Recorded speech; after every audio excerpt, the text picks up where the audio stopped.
Bom dia a todos nesse domingo.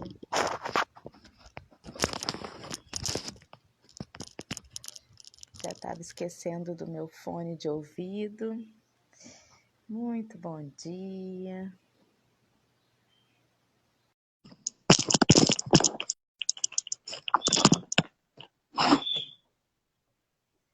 Bom dia a todo mundo que está chegando aí. Marcelo entrou rapidinho hoje. Bom dia, Dora, Alice. Bom dia, crianças. Todo mundo acordando cedo, olha aí. Bom dia. Isso não é uma obsessora fazer esse menino Na- levantar essa hora no pleno domingo. Nada, eu acordo todo dia cedo, graças a Deus. Espia a Que cabeça. bom. Muito obrigada, Marcelo. Muito obrigada por mais esse dia aí com a gente. Um bom dia para todo mundo que chegou. Marcelo, lá de Cabo Frio, para quem não conhece. Uma presença sempre muito agradável, muito gostosa aqui no café. Quer falar alguma Estamos coisa? aí. Não, Estamos estamos aí. aí firmes. Mais um domingo. Ontem foi domingo, sexta-feira foi domingo, quinta foi domingo. Todo dia agora é domingo. Enquanto essa quarentena acabar, estamos felizes de estar com os companheiros. Agradeço a lembrança. Sempre.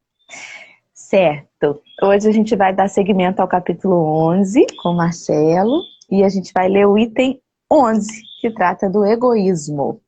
Foi isso que eu te passei, 11 e Marcelo? Você 12. fez uma cara de... 11 e 12. Isso. Às vezes eu dou 11 e uma 12. comida no Twitter. Isso, 11 e Ah, 12. 11 e 12.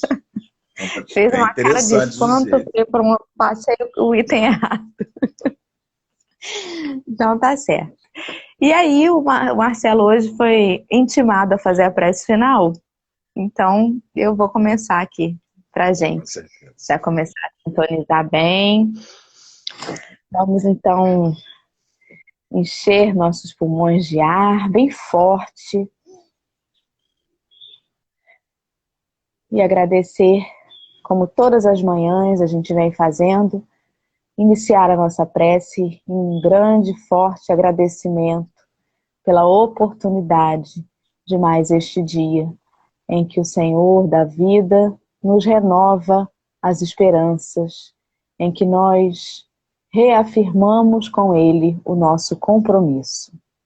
Aqui nos colocamos à disposição das entidades espirituais que nos acompanham, que nos incentivam dentro das nossas limitações, mas que já conhecem as nossas capacidades, melhor ainda do que nós mesmos.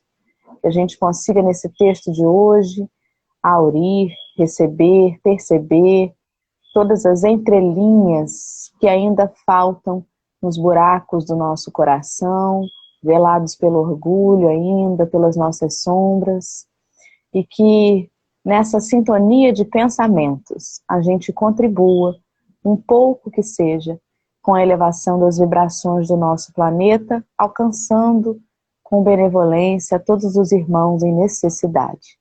Pedimos licença então para iniciar essa leitura e esse estudo de hoje com a graça de Deus. Que assim seja. Deus nos abençoe. Graças a Deus. Mais um dia. Vamos lá então. Vamos lá. Então eu leio, né, Marcelo? Ajuda o Gago. Eu não sei se é a minha internet ou se é a sua, mas eu tô sentindo umas falhadinhas. Eu falhei durante a prece? A imagenzinha do Marcelo para mim tá um pouquinho borrada, pode ser a minha internet. Deixa eu ver como é que eu estou aqui.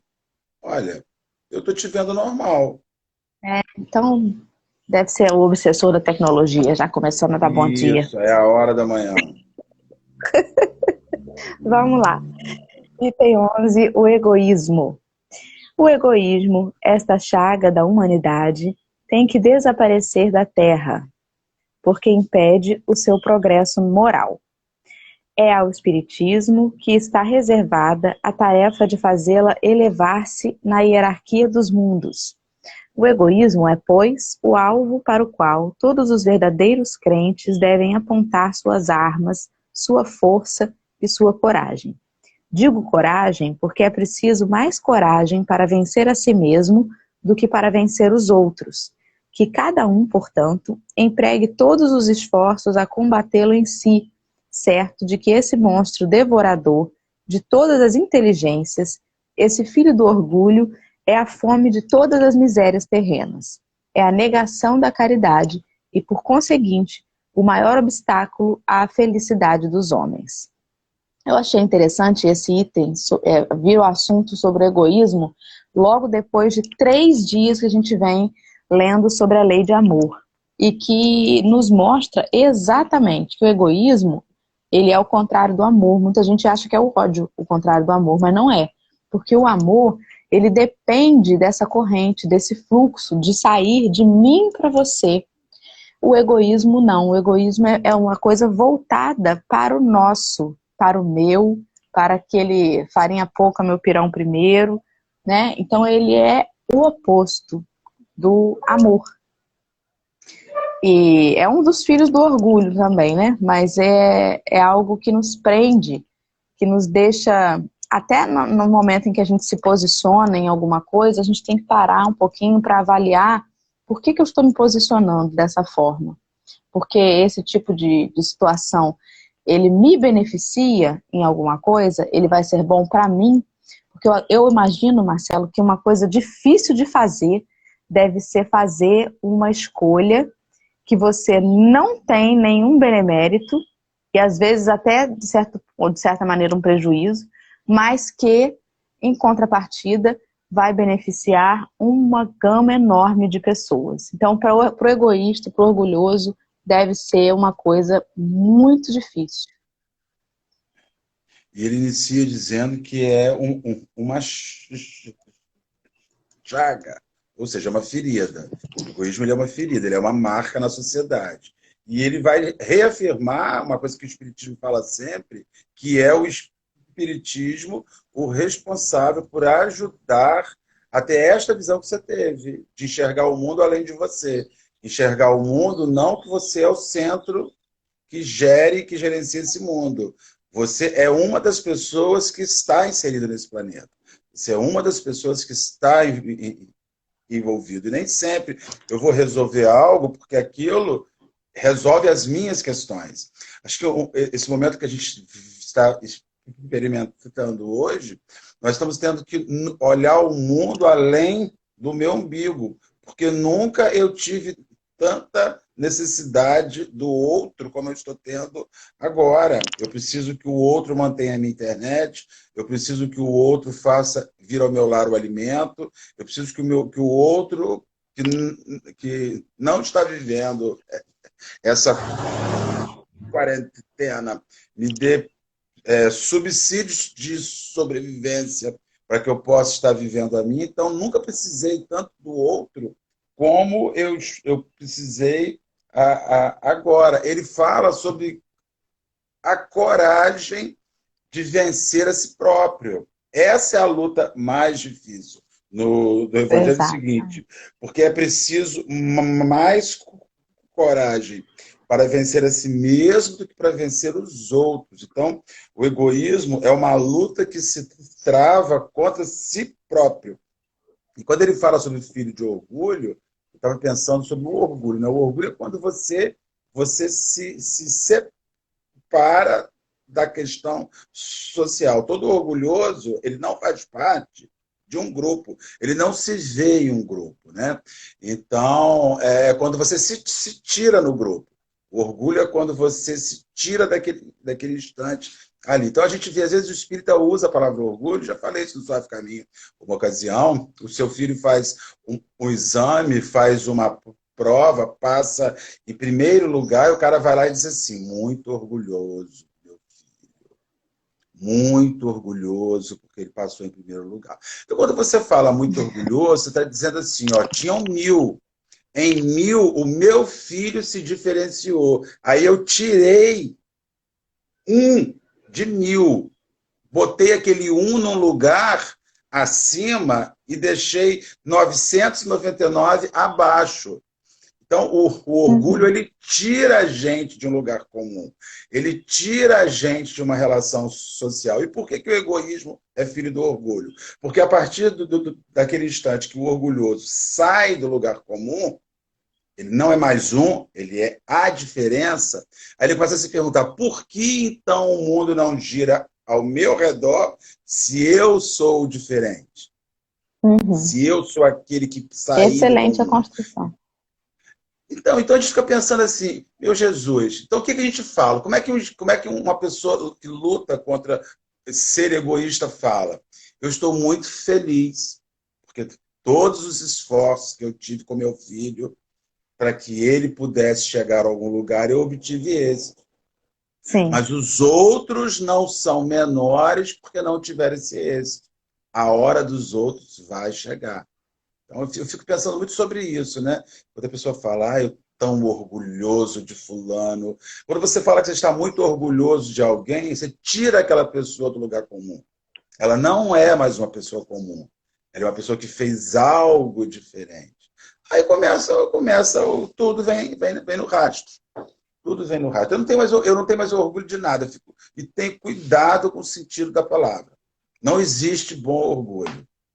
Jamais. É igual a inveja branca, né, que o pessoal fala. Existe. Pô, Não piorou tem ainda. sentido Inveja isso. branca. Do sentido Somos duplo, racista. Ai, horroroso mesmo. horroroso. Péssimo. Antes da gente continuar, eu quero dar um abraço na Bianca, que está indo para o hospital agora, e ela comentou que estava assistindo a gente, mas tem se sentido mal, ou está no hospital, enfim. Então, melhoras, Bianca, estamos daqui... Força, Bianca! Estamos daqui desejando tudo de bom para você e que você melhore logo. Se Deus quiser. E é isso mesmo que você falou, né? O orgulho, ele é feio de toda forma, né? E às vezes a gente dá uma desculpa para senti-lo. É essa coisa não, o orgulho bom é uma desculpa que a gente dá para sentir. Mas é feio. Deixa eu ler o próximo aqui. Jesus vos deu o exemplo da caridade. E Pôncio Pilatos, o do egoísmo, pois quando o justo vai percorrer as santas estações do seu martírio, Pilatos lava as mãos, dizendo, que me importa? E diz aos judeus, eu tive um déjà vu agora, esse homem é justo, por que quereis crucificá-lo? Entretanto, deixa que o conduzam ao suplício. Então, Marcelo, deixo com você essa daí. Porque não fala do seu déjà vu, eu quero saber. Você me deixa com curiosidade? Não, eu não sei, eu tive um déjà vu, né? Porque às vezes, talvez o déjà vu seja meu mesmo, né? Que tantas vezes olhei assim para as dores do mundo e pensei, né? Que bom que eu moro no Brasil, que não tem um furacão, que não tem um terremoto, que não tem uma guerra. E tô agora passando um perrengue danado aqui no Brasil, né? E a gente ficava dizendo isso, o Brasil é uma terra santa, né? Como quem diz assim, que me importam os outros? Tem que tomar muito cuidado quando a gente fala sobre o Brasil, pátria do evangelho, porque às vezes a gente se destaca do coletivo, assim, né? O brasileiro é diferente, o brasileiro é outra Tem até coisa. Eu nunca saí música. do país. Moro num país tropical, abençoado por Deus e bonito por natureza. A gente acreditou nisso, né? E fomos enganados. Né? O problema é isso, porque somos orgulhosos de viver nessa terra. Eu tenho tanto orgulho de ser brasileiro, eu tenho tanto orgulho do verde e amarelo. E no final nós estamos todos no mesmo saco. Eu vejo esse aspecto de Pôncio Pilatos. Existe umas coisas tão esquisitas na gente, Odora, de orgulho oculto e egoísmo oculto, porque quando você vai fazer uma análise do sofrimento alheio, você usa o sofrimento alheio para justificar a sua felicidade. Muito esquisito. Então, você está passando pela rua, você vê um mendigo. Aí você está com os seus filhos. Aí você olha para o mendigo e usa aquele mendigo para educar o seu filho. Aí você faz uma fala orgulhosa e egoísta. Você fala assim, olha, você tem que agradecer muito o que você tem dentro de casa, porque você podia estar assim. Então, a dor daquela pessoa, ela não te sensibiliza, não pelo que sobra em você, mas ela te sensibiliza, ou melhor, ela te sensibiliza pelo que sobra em você. Ela não te sensibiliza pelo que falta nele. É muito esquisito essa fala egoísta e orgulhosa que a gente tem, até para analisar o problema dos outros e analisar a vida feliz que a gente tem. Eu olho para as pessoas, elas falam assim, ó, você podia estar igual aquele. Como você não está, agradeça. Mas o outro continua no mesmo lugar, o outro continua com a mesma dor. Você não foi lá e não fez nada. Você não conseguiu ter um olhar altruísta. Olha o gato, tamanho dele. Você não conseguiu ter um olhar altruísta para aquele indivíduo. Então a gente é meio Pilatos. Se essa dor não chegou na minha vida, por que me envolver? Por que me antipatizar? Por que ser antipatizado?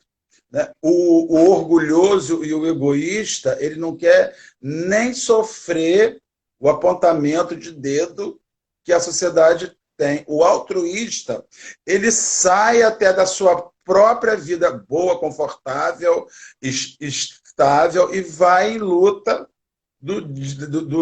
como o dever que tem e direito de exercer sobre o outro uma melhora, um auxílio. Eu não passo fome, mas tem quem está passando. Eu não adoeço, mas tem quem está doente. Eu não me sinto só, mas tem quem está só. Então, se eu olhar o mundo só sobre a minha perspectiva egoísta e orgulhosa, eu não saio da minha vida para nada. O Pilatos não quis sair da vida dele. Ele não quis ficar feio na foto junto aos judeus e aos romanos que queriam sacrificar o Cristo. É isso, cara. Eu tenho pensado muito sobre isso. Eu poderia estar confortável na minha casa, vivendo a vida serena, tranquila e comum, inútil. Mas a gente, quando vai para a tribuna espírita, a gente, quando faz atividade espírita, a gente, quando está em vida social, você tem que escolher meio que um lado. Não dá para você ficar tentando ser o bonzinho no meio daquilo, porque é morno. E morno, Jesus fala, que seja quente ou seja frio. O morno a gente vomita. O morno é uma coisa que não agrada. Não desce. Né? Não desce. Então, se posicionar é importante. Até que seja errado, porque pelo menos é errado, você tem condição de construir lá na frente o certo. Mas o egoísta, ele não quer sofrer, ele quer lavar a mão, ele quer que fique bem para ele no final. Entre mortos e feridos, que ele se salve. Né? É meio que assim. A Pilatos fez isso, você viu quanto ele poderia ter mudado o mundo se ele tivesse dito, não, eu não vou levar um justo à morte. Você vê, ele lavou as mãos. Quantas vezes, né, a gente lê as coisas, ou vê, assiste uma palestra e fala assim, nossa, isso aqui tá falando de fulano. Mas na hora que a gente veste a carapuça no outro, a gente está esquecendo de onde a carapuça encaixaria na gente, né? E a cara chega arde, porque os mentores vêm assim, dando aquela alfinetada na nossa consciência, e aí você pensa assim, meu Deus, mas que idiota que eu sou, gente, olha isso. E aí você começa a lembrar de coisas em que a carapuça servia em você, né? E uma dessas coisas, desse bem que me importa aí, é essa disputa que a gente faz e essa mania infeliz que às vezes a gente tem de querer consolar o outro e até a gente, comparando a nossa dor com a do vizinho. Tá sofrendo por causa disso? Mas fulano é muito pior. Se baseia na vida de fulano. Ele tá sofrendo muito mais. E assim, é uma falta de empatia que a gente tem com o outro e com a gente. Então, toda vez que eu leio alguma coisa e que na mesma hora vem a carapuça para outra pessoa, eu acho que isso é bem comum, né? Não é possível que só eu que esteja tão atrasada assim, de você assistir uma palestra, ou de você ver alguma coisa e falar assim, nossa, minha mãe tinha que estar assistindo isso, ou fulano tinha que estar ouvindo isso. Na verdade, se a gente está ouvindo é pra gente, né? Então que a gente bote ali a cadeirinha, dê a cartinha da humildade e fala assim, é para mim mesmo, Senhor. e Com acabou. certeza. E vamos seguir. Vamos seguir que minha cara Vamos ardeu. lá. Vamos embora. É esse antagonismo entre a caridade e o egoísmo, a invasão do coração humano por essa chaga moral que se deve atribuir o fato de não haver ainda o cristianismo desempenhado por completo a sua missão. Cabe a vós, novos apóstolos da fé, que os espíritos superiores esclarecem o encargo e o dever de extirpar esse mal, a fim de dar ao cristianismo toda a sua força e desobstruir o caminho dos obstáculos que lhe embaraçam a marcha. Expulsai o egoísmo da terra, para que ela possa gravitar na escala dos mundos, pois já é tempo de a humanidade envergar sua veste viril, e para isso é preciso que primeiro os expulseis do vosso coração. Emmanuel, em Paris, 1861. Assim, é uma coisa que atravanca o progresso, né, da moral do Cristo. Não tem jeito. Eu estava vendo isso daqui, né? Porque as pessoas egoístas não são caridosas. Porque como é que você pode olhar para o outro se a fonte da vida, da sua vida, é o seu umbigo? Né? Então, é muito complexo. Aí você começa a viver um paradoxo existencial complexo. Como é que uma pessoa egoísta pode ser caridosa? Como é que uma pessoa que pensa que farinha pouca, meu pirão primeiro, vai reservar um pouco ou de farinha ou de pirão pronto para o outro? Não vai. Então, é por isso que o mundo, segundo o que nos fala aqui Emmanuel, é por isso que o mundo está nessa situação. E ele vem chamar a gente, os apóstolos, os novos apóstolos. Ele está escrevendo esse texto para você, Dora, para mim.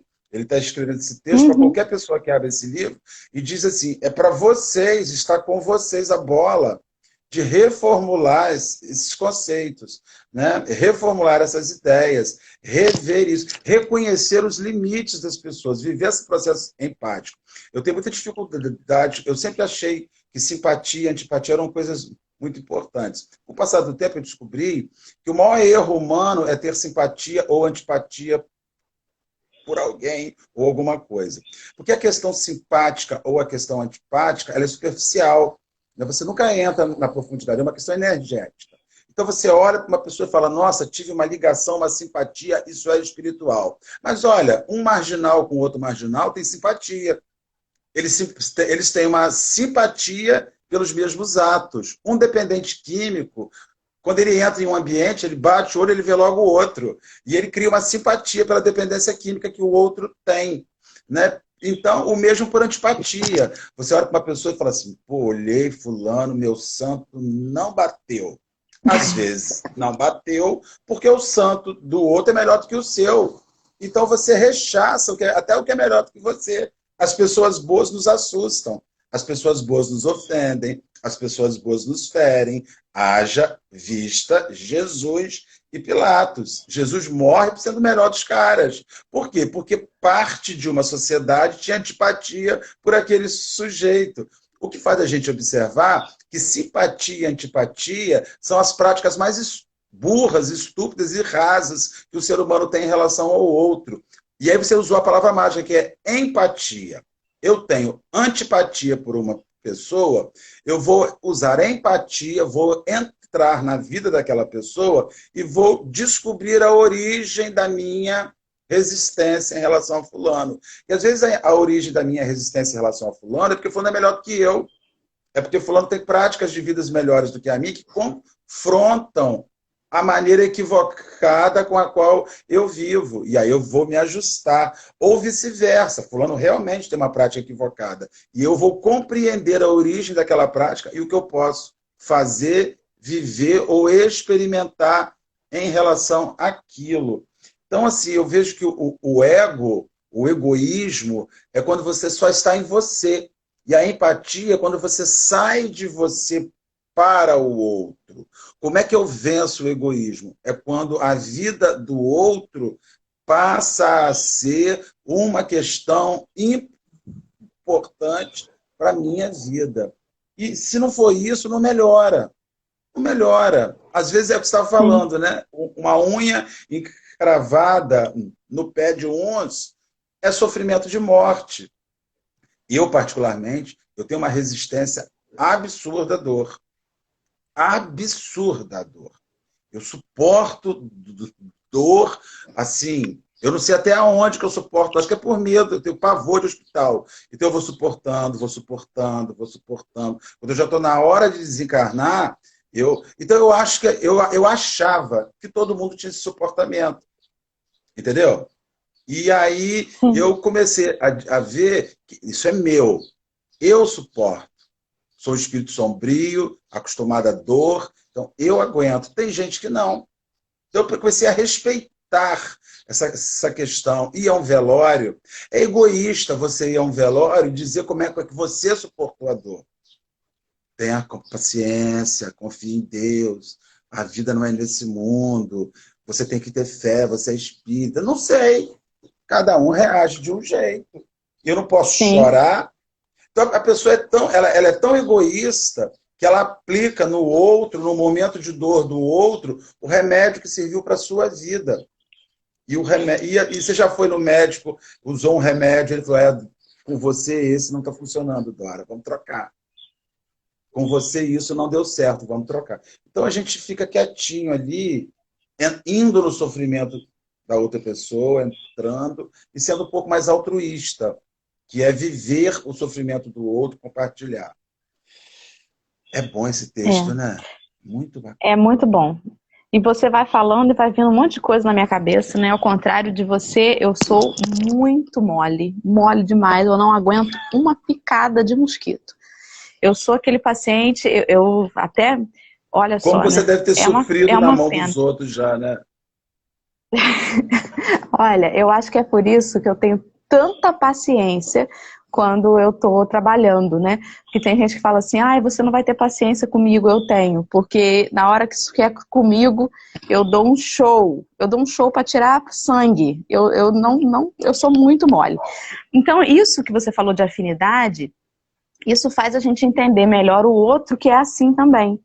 Porque, ao mesmo tempo, olha, até nisso, né? Até nessas bobeiras, né? Ao mesmo tempo eu vejo pessoas que suportam bem a dor e que falam assim pra mim, deixa de ser fresca, frescura.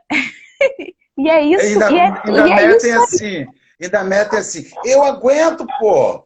Você tem que ser macho, tem que aguentar. Eu falo, meu irmão, você aguenta. Cada um reage no mecanismo de uma forma. É por isso que a mensagem espírita, ela precisa ser distribuída universalistamente. Quer dizer, você apresenta um conceito, você não ensina.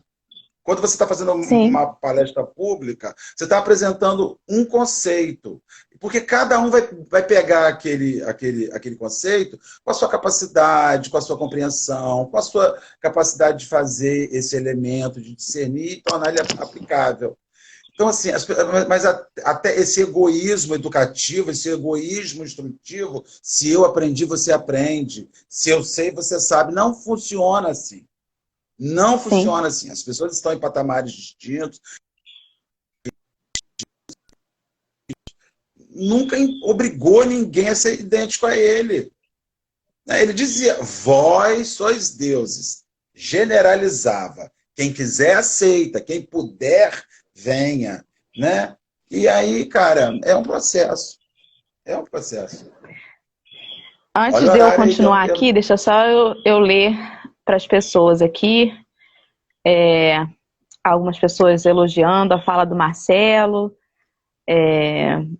a Cláudia de Nilópolis dizendo que olhando o outro podemos enxergar melhor e também o pior de nós e sermos todos iguais, né? A Loiane disse que é maravilhosa a fala do Marcelo, lembrou de uma passagem da vida dela.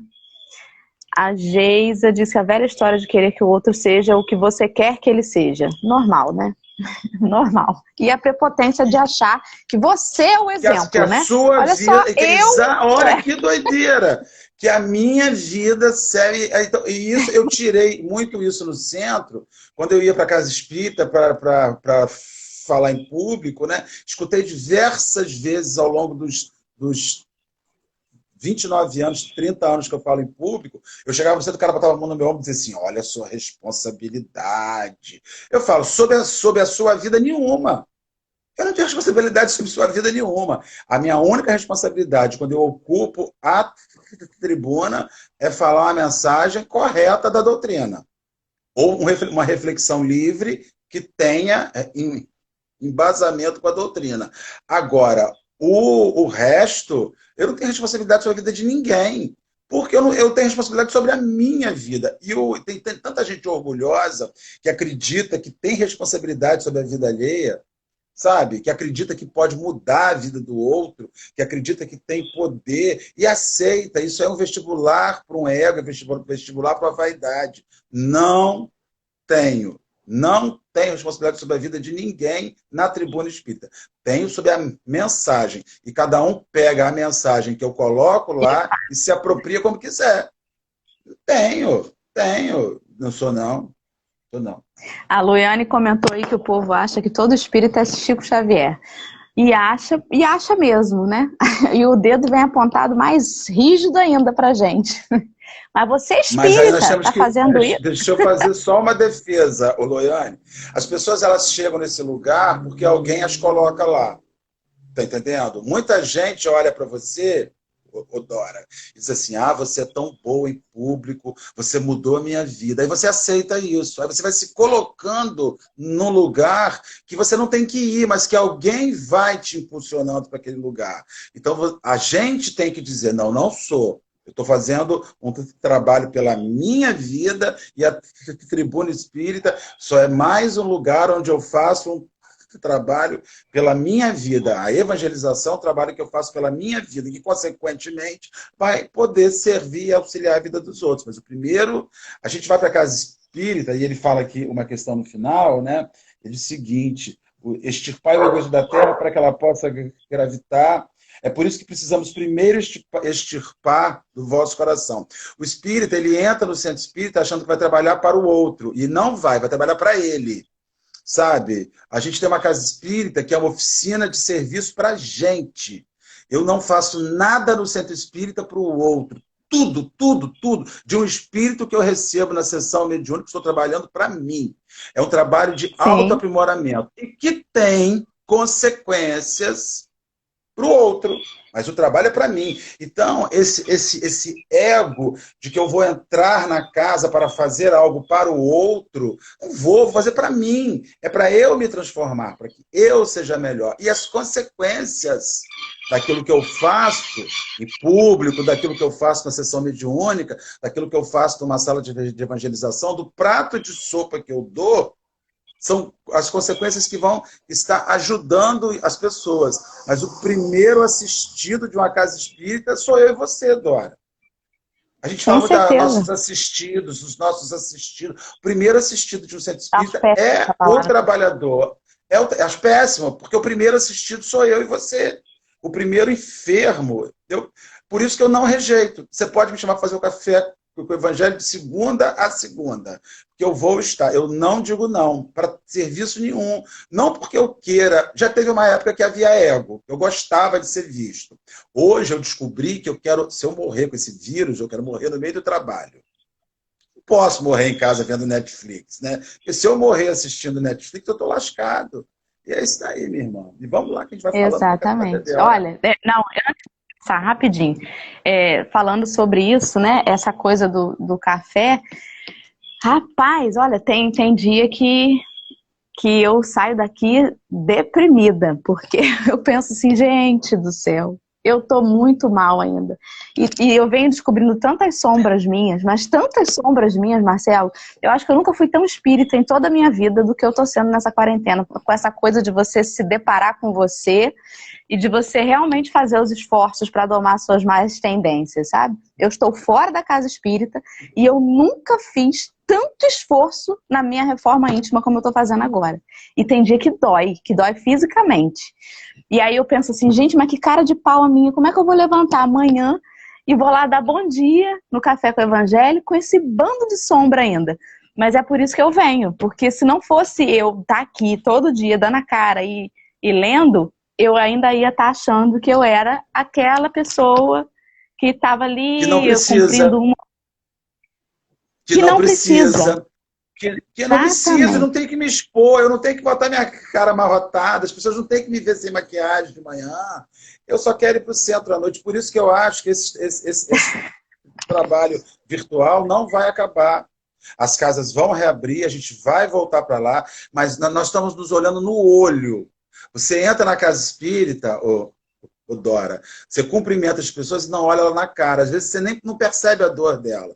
Agora, virtualmente, eu vejo você como você é, você me vê como eu sou. Você está vendo meu Sim. rosto. Eu vejo quando eu falo uma bobagem, que você fala, Marcelo, não foi legal. Quando eu falo uma coisa que você gosta, as pessoas estão se vendo, elas não se viam. Nem porque elas não tinham nem paciência de se ver dentro do centro espírita, né? E isso daí é um negócio sério pra caramba. Vê a A hora Deia aí, perguntou neném. quem. Não, vamos embora. A Deia perguntou quem não tem sombras, Deia, mas eu era tão orgulhosa, eu achava que eu tava melhor do que eu, do que eu tô. Eu não tô, não. Nossa Senhora, Aparecida. Olha, tem dia que dá um desânimo, mas aí a gente volta e vem, né? Porque Não, o que eu vamos tô seguir em tomando de frente. chicotada espiritual não tá no gibi. Vamos lá. Item 12. Não desistam do café, gente. Olha, eu tô tentando, tá? Vambora. Nunca, Eu, jamais. Marcelo, vambora. Se os homens se amassem com mútuo amor, a caridade seria mais bem praticada. Mas, para isso, seria preciso que vos esforçasseis por largar essa couraça que cobre os vossos corações, a fim de se tornarem eles mais sensíveis aos sentimentos alheios. A rigidez mata os bons sentimentos. O Cristo não se excusava, não repelia aquele que o buscasse, fosse quem fosse. Socorria tanto a mulher adúltera como o criminoso.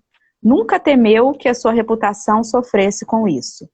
Quando, pois, o tomareis por modelo de todas as vossas ações?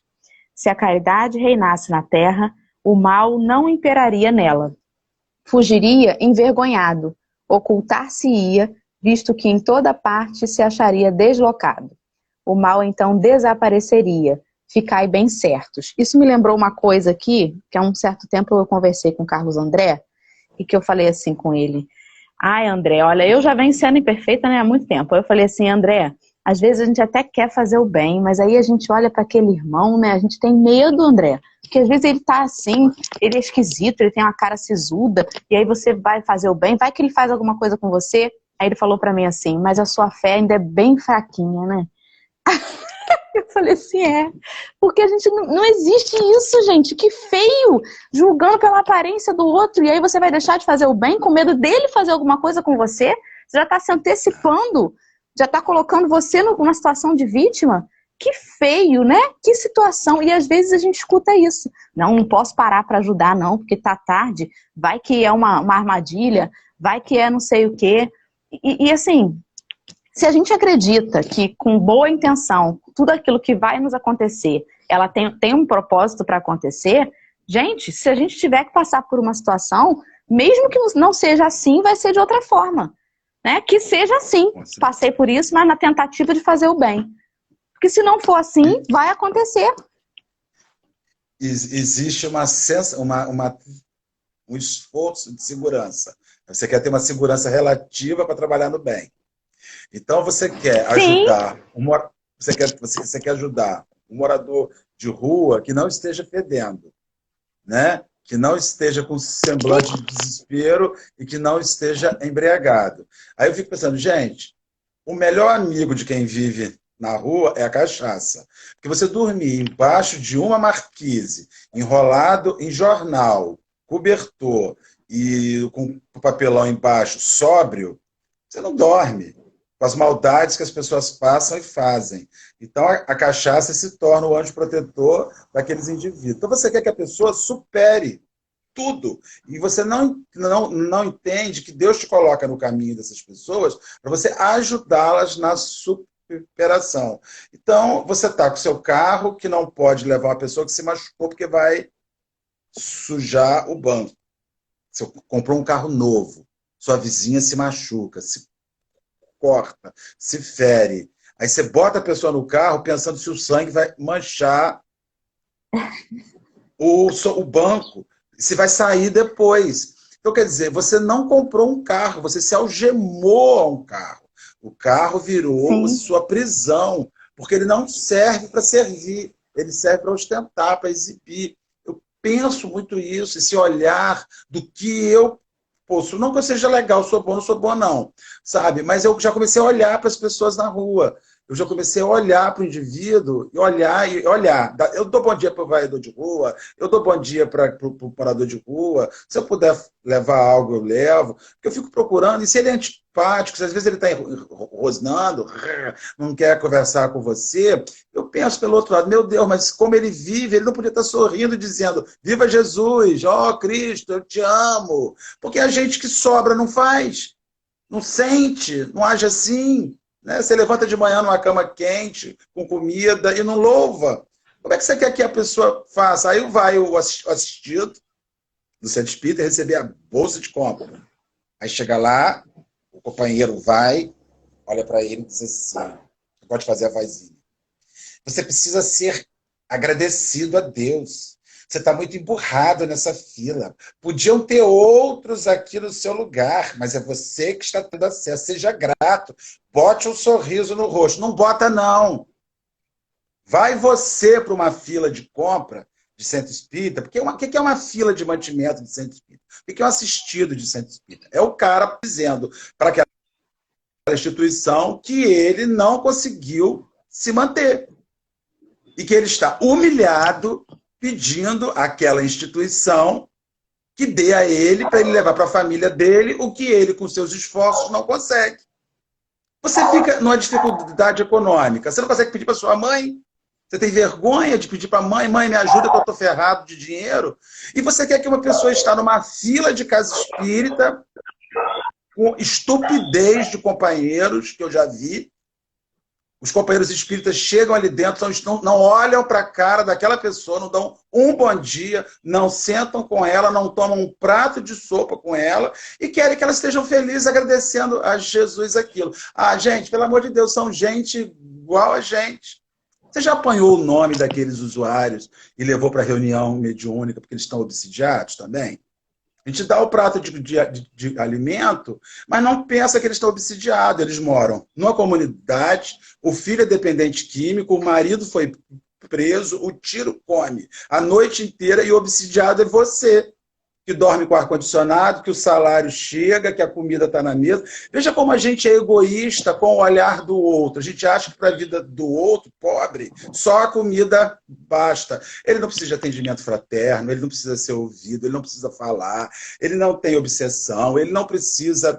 Sabe? Então, isso é uma falta de olhar para o próximo, que é uma falta egoísta. É o egoísmo, é a total ausência de empatia e altruísmo com o próximo. E a Casa Espírita peca nisso o tempo inteiro. E nós pecamos por tabela quando vemos isso e nos silenciamos. Não para alertar a instituição, mas para fazer este movimento. É Sabe, porque uma a gente vez... se julga numa posição superior, né? Do que aquele que está ali. Eu não sei se eu tenho tempo, eu preciso te contar uma história rapidinho. Eu estava no Centro Espírita com uns 28 anos, ia fazer uma palestra sobre o Sermão do Monte. E eu estava muito novo, eu estou com 51, com 28 anos, eu estava, nossa, a vaidade, o garoto prodígio, já falando na minha casa, que é uma casa muito grande, os trabalhadores de Jesus. E eu cheguei a fazer a palestra do Sermão do Monte. Sermão do Monte é uma palestra linda, é grande. Olha o orgulho, querer falar de 8 bem-aventuranças em 50 minutos. Olha como é que você é bobo. E entra um bêbado. O bêbado queria que eu ajudasse. Ele estava morando na praia, estava com fome e precisando de roupa. E ele foi para cima de mim, porque ele me viu arrumadinho, viu ocupando o espaço. Eu fiz assim para ele, espera que depois a gente vê. E o cara estava com pressa, porque fome não pode esperar. Fome não espera. Você está com fome, você espera? Aí, maluco, depois ele me chamou de novo. Eu fui igual uma fera, ele estava atrapalhando o meu momento de brilhar. Ele estava atrapalhando a minha hora. Aquele momento era meu. Quem era aquele bêbado, morador de rua? Aí eu falei, meu irmão, espera que depois eu vejo isso. Ele bêbado me disse assim, movido, que aquilo não foi o espíritozinho para ele. Ele falou assim, meu irmão, quem não tem tempo para um homem, não tem tempo para Deus. Eu nunca mais esqueci isso. Quem não tem tempo para atender um homem, jamais terá tempo para Deus. Então, o que eu fiz, Dora? Esqueci a palestra, esqueci o dirigente da reunião, esqueci tudo, fui atender o homem. O presidente do centro, igual um maluco me procurando, eu falei, não, depois dessa, que eu nunca mais esqueci, Agora eu tenho tempo. Me chamou, eu paro. Pois não, senhor. Pois não. Tomei uma lapada com 28, eu nunca mais esqueci. Quem não tem tempo para atender a um homem, jamais atenderá a Deus. Porque você atende a Deus pelo homem, pelos seus filhos, pela obra. Acabou. Acabou. Agora eu fico ali, ó, quietinho. O bêbado chega, eu sorrio para ele e falo, Jesus chegou. O cachaceiro, dependente químico, eu falo, Jesus chegou, meu Deus, o Cristo está aqui. Eu vou ficar quietinho para não tomar uma lambada na cara, porque os espíritos vão usar ele para me dar uma lambada na cara. Vamos embora, Dora, Nossa, e como a gente toma lambada, né? Eu vou te falar uma coisa. Arde. Mas assim, antes de eu seguir a leitura, você estava falando lá no início sobre essa coisa da gente se posicionar e tudo mais. Falar sobre isso. Isso aqui que a gente está fazendo hoje é se posicionar, Marcelo. É dizer aquilo com o que a gente não concorda. E não tem como a gente não se posicionar. Não tem como a gente ter ali o exemplo de Jesus, a gente ter a doutrina, a gente ter a base, a gente ter os estudos, olhar para as situações e não usar. Porque se posicionar é você usar isso para dizer, olha, é desse lado aqui que eu tô. Eu não estou falando de política, não. Eu estou falando de qualquer coisa. Você precisa se posicionar.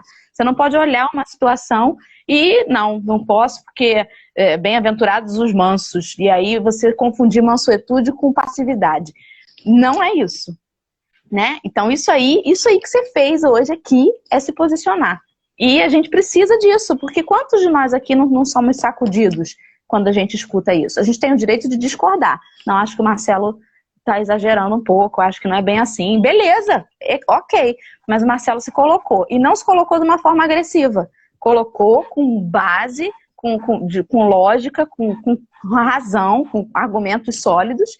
E a gente faz disso o que a gente bem entender. Como você mesmo falou, você não é responsável pelo que a gente vai fazer dessa fala, né?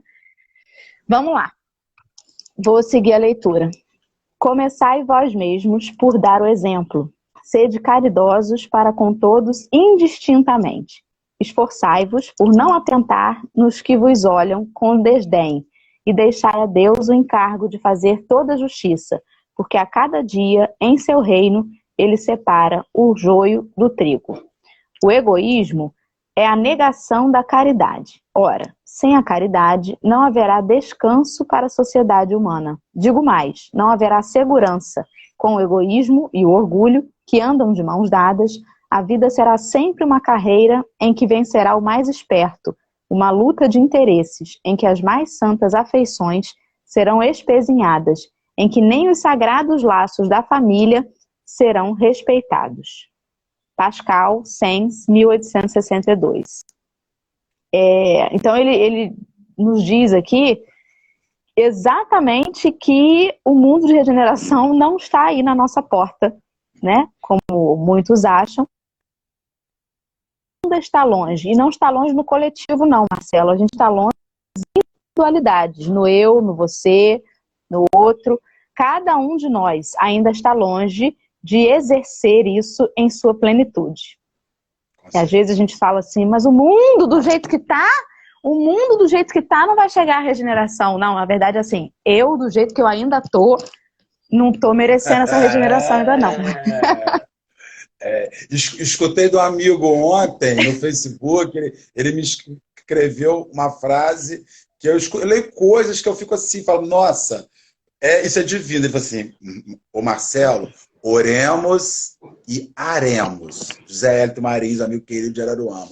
Então, a nossa vida tem que ser oremos e aremos. Vamos orar e vamos arar a terra. Vamos trabalhar. Sabe? Acho muito, muito legal isso. Você estava dizendo isso, né? E o mundo ele está ruim por culpa do outro. Nunca por culpa da gente. Nós não temos responsabilidade nenhuma. Nós somos a parte boa. Dora, Dora, meu amor, você vê casa espírita orgulhosa, que não interage. Você vê casa espírita que sai, que se dissocia das demais. Você vê casas espíritas que estão fazendo seus trabalhos isolados, fechados, para saciar só os seus próprios nomes, sabe? Você vê casas espíritas. A gente não frequenta a casa espírita do outro, a gente não vai numa palestra na casa do outro, só quando a gente vai falar. Outra casa espírita está fazendo um evento maravilhoso, com uma pessoa sensacional, a gente não vai, porque a gente já temos o nosso trabalho, né? Ó, o meu. Eu já faço o meu. E você está com o tempo livre, vai lá. Vai abraçar os companheiros, vai dar um beijo, vai comer a cantina. Toda a cantina de casa espírita é maravilhosa. Né? Então, eu vejo, a gente tem muita coisa. E pior, que a gente conduz esses vícios para os agrupamentos. Nós conduzimos esses vícios para os agrupamentos. Então, assim, nós conduzimos esses egoísmos e esses orgulhos para o agrupamento familiar, nós conduzimos para o agrupamento religioso, nós conduzimos para o agrupamento profissional. A nossa equipe é a melhor. Profissionalmente, a nossa equipe não tem igual, fazer parte desse, vocês são ótimos, quer dizer, ó, vocês são, eles não, entendeu? Isso é motivacional. Já reparou que essa desgraça motivacional é um massageador de luz? Vamos fazer uma palestra motivacional, vamos dizer que você é bom, que você... Todo esse processo motivacional visa tirar você do grupo e dizer o quanto você está acima do grupo. Eu fico pensando, meu Deus, mas nós estamos todos iguais. A minha motivação é para caminhar em grupo. Olha o gato aí, né? E é isso aí.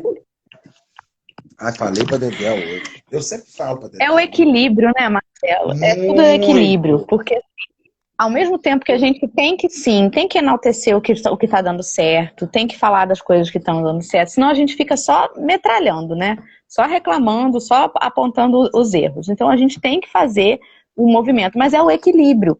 É a gente não esquecer que, assim, beleza, a gente tem isso, isso e isso de bom, mas não basta, porque a gente ainda tem algumas coisas a melhorar, né? A gente não é tão ruim. Vou te mandar minha fazer lista. Alguma coisa, e também não é tão bom assim que não tenha nada para fazer. Então é buscar o equilíbrio, para que a gente não se coloque nem numa posição de vítima e nem numa posição de prepotência, né? De superioridade. A gente está no caminho. Cada um de nós tem o seu valor, cada um de nós tem os seus sacrifícios individuais. Mas a gente já foi orientado de que os esforços são pequenos e que a gente não faz esses esforços, né? Haja visto o momento atual aí que eu tô falando a vocês. Eu vou falar para você. Eu tô há 18 anos. Só nesses últimos 2 meses que eu tô realmente fazendo os esforços cedo. Que, meu Deus, não é só nem acordar cedo, não. Os esforços mínimos, assim, das coisas, das pequenas coisas, que você vai tendo olhos de ver, né? Deixa eu te lembrar agora aqui em público, o que eu te falei outro dia no WhatsApp particular, que esse trabalho que você está fazendo com o Evangelho de Manhã é uma coisa diferenciada, porque está botando as pessoas para acordar com Cristo. E isso não te faz você a melhor pessoa do mundo, mas isso faz de você uma pessoa que pegou a oportunidade e botou para andar, sabe? Então, é o que Allan Kardec vai perguntar a Zéfiro, né? Quando ele pergunta, se eu falhar, eu tenho outro, mas você perde a chance de ajustar. Então, é aquele negócio, as oportunidades estão aí, vamos pegar as oportunidades. Você pegou essa oportunidade, está sofrendo para acordar, também não está sofrendo mais não, já parou de sofrer, já está no esquema, o relógio já está organizado. E já está sentindo falta. Quando isso acabar, você já está com uma dependência desse bate-papo com amigos de manhã, fazendo esse encontro. Poderia ser outra pessoa. Poderia, mas se você quis, que bom, parabéns, vai adiante. E nós estamos felizes. Eu fico muito feliz quando eu venho participar. É isso aí. Você é muito bem-vindo, querido. Muito bem-vindo mesmo. Apesar das vezes falar umas coisas que machucam a gente, mas a gente tem que ouvir, né? Aí todo mundo está falando que tomou lambada hoje. Sai daqui toda arranhada. Então, Marcelo, eu vou deixar você encerrar, porque a gente fala demais. Já tem só 6 minutos para você acabar. Simbora, então, tá contigo bom. Aí. Vamos encerrar. Agradecer aos companheiros a paciência por essa manhã, né? Vocês tiveram para nós falarmos sobre egoísmo. Falamos legalzinho, muito bem, porque somos especializados. Vocês têm aqui um pós-graduado em egoísmo, está tentando mudar essa graduação, né? E é isso daí. Vamos orar, então, meus irmãos. Tem uma música que o Mileco fez, que eu gosto muito. Ele diz assim: ele veio, pão da vida, luz do mundo, tinha o olhar quente e profundo e solene tinha a voz. Ele veio, mãos vazias, desarmadas, nem escudos, nem espadas. Só amor por todos nós. As noites sem estrelas, ele ilumina. Os dias mais escuros e sombrios, ele desfaz. Ele veio e agitou a nossa alma e tirou a nossa calma, mas nos deu a sua paz.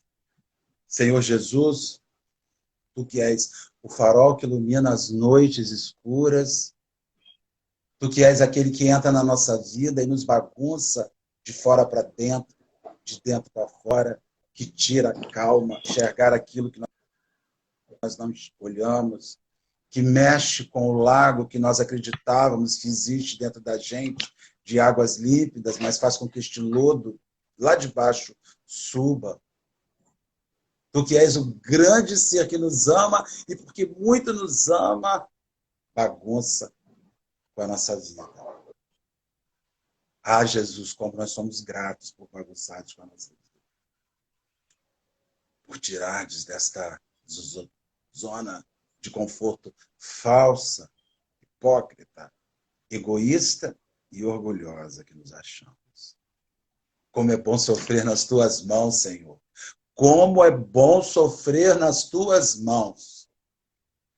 Porque enquanto nós sofremos nas suas mãos, nós te ouvimos dizendo baixinho nos nossos ouvidos: tende bom ânimo. Eu venci o mundo. E venci assim, sofrendo nas mãos das pessoas. Não há outro caminho de vencer, senão vivendo esta dor, esta angústia íntima na alma que quer se transformar. Muito obrigado, Senhor, por estarmos aqui com os nossos companheiros nesta manhã deliciosa de domingo. Deus nos abençoe hoje sempre.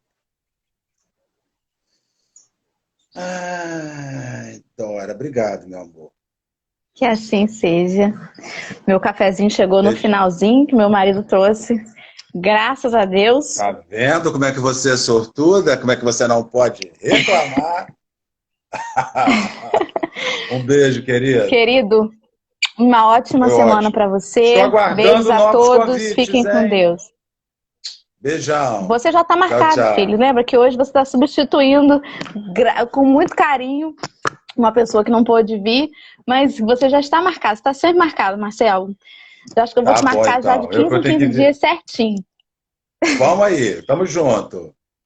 Beijão, gente. Beijo grande, amor. Bom dia, tchau. Beijo. Fique com Deus. Tchau, tchau.